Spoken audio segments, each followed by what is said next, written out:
Cynthia and Najera, and I'm a school board member with Socorro ISD.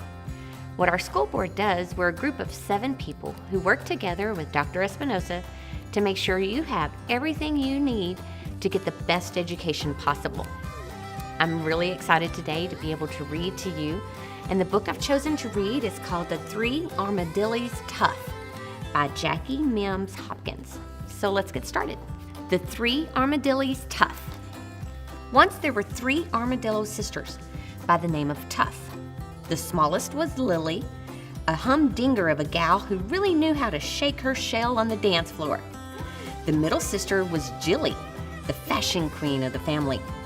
The biggest sister was Dilly, who was crazy about chowing down. My, how these 3 armadillos loved to have a good time. In fact, it was their quest for fun and adventure that got them in trouble one warm summer evening. "Let's go to that new dance hall on the other side of the highway," suggested Lily. "I have a hankering to learn some new steps and kick up my claws."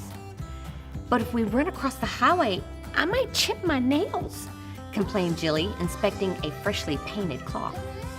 "Or get squashed by an 18-wheeler, Dilly added. "Oh, don't be such soft-shelled ninnies," Lily scoffed. "We can cut through the big drain pipe that runs under the road." The sisters all agreed that this was a fine idea, and so they waddled off toward the highway. By and by, the sisters arrived at the culvert and peered into the long, dark pipe. "I'll go first," Lily volunteered bravely. Scritch, scratch, scritch, scratch. Lily sashayed her way along. "Who's that scritch-scratching through my tunnel?" growled a voice. "It's just me, Lily Armadillo Tough," the smallest sister replied. "Come closer," snarled the voice. As Lily stepped forward, she saw a spiny-legged coyote with glowing eyes glaring at her hungrily. "Woo-wee!" exclaimed Lily, jumping back. She tried to ignore the coyote's pointy fangs. "From the looks of those scrawny legs, I'd say you need a workout." "What I need," panted the coyote, "is a nice hot bowl of armadillo chili." Lily thought fast. "My bigger sister is right behind me, and she'd make a much better chili than I would," she suggested.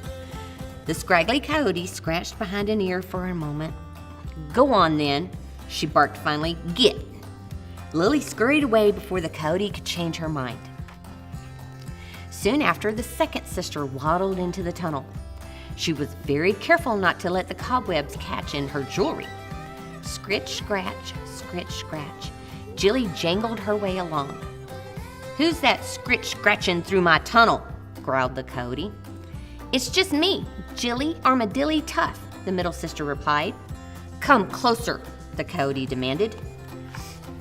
As Jilly stepped forward, she saw drool dripping off the coyote's long tongue and onto the critter's grungy coat. "Yikes!" "Yep, Jilly, that slobbery mouth of yours sure needs sprucing up. And from the looks of your mangy old fur, I'd say you need a good soak in the tub." "What I need," snapped the coyote, looking Jilly up and down, "is a nice hot bowl of armadillo chili and some fancy armadillo skin boots." "Whoa, hold on, Fleabag," replied Jilly, holding up a claw. "In that case, you'll be wanting my big, and I do mean big, sister Dilly. She's on her way here right now. Dilly will not only fill you up and make you a fine pair of boots, but she might even fetch you a handbag, too." "A handbag?" The scraggly coyote's beady eyes grew larger, and she stopped drooling for a moment. And then she licked her chops and barked, "Go on then, get." Jilly skittered out of that tunnel lickety-split. A few minutes later, the third sister squeezed into the tunnel. Scritch, scratch, scritch, scratch. Dilly lumbered her way along. "Who's that scritch-scratching through my tunnel?" growled the coyote. "It's just me, Dilly Armadillo Tough." The biggest sister replied, "I'm trying to catch up with my sisters."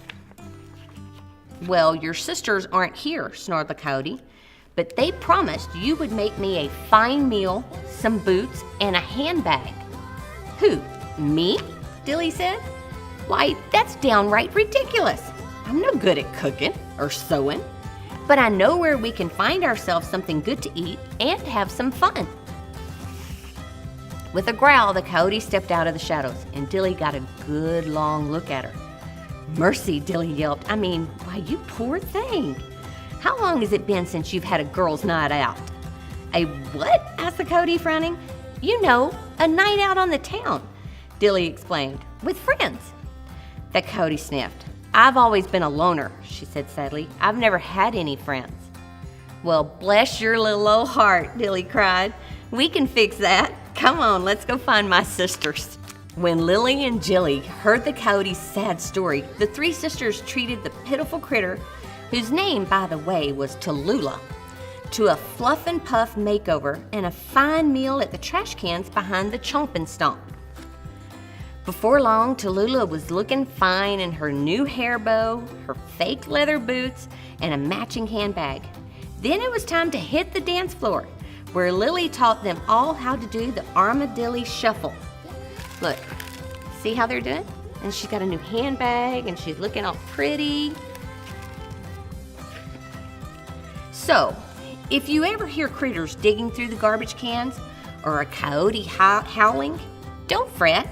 It's just Tallulah and the Armadillo Tough Sisters having a rip-roaring time. The end. Thank you so much for letting me read to you today. It was my pleasure. I encourage you to read every day. Your imagination will take you to wonderful places. Thank you. Bye.